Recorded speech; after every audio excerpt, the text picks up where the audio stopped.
Guys, আমাদের ভুট্টা ক্ষেত, এই যে ভুট্টা বুনছি, ভুট্টা একটু বোনা পাতলা হয়েছে।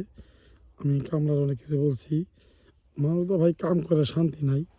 দেখেন, মানুষদের স্কেলে মানুষদের কাম করা বহুত কষ্ট। হচ্ছে মানুষের খালি টাকা টাকা টাকা করে, কিন্তু কাজ কেউ বরাবর করে না। এই আমাদের বাংলাদেশের কালচার, যেটা নাকি অনেকেই কাজ করতে চায় না, খালি টাকা টাকা করে, খালি টাকা টাকা টাকা, কিন্তু কাজের বেলায় কিছুই নাই। দেখছেন আমার ভুট্টা অনেক পাতলা হয়েছে, অনেক পাতলা, তাই আপনাদের মাঝে একটু ধরলাম।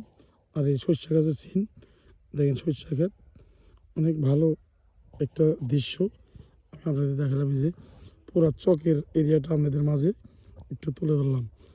ঠান্ডা ঠান্ডা আবহাওয়া, অনেক সুন্দর লাগছে।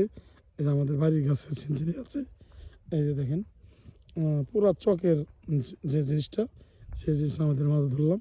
আমাদের বাড়ি অ্যাকচুয়ালি বলা যায় চকের ভিতরেই, সেইটা আর কি দেখেন সিনসিনারি, তাই আপনাদের মাঝে তুলে ধরলাম আর কি। ওকে, সবাই ভালো থাকবেন, সবাই যার যার শরীর ঠিক রাখবেন। শীতের দিন সবাই দেখে শুনে চলাফেরা করবেন। ওকে।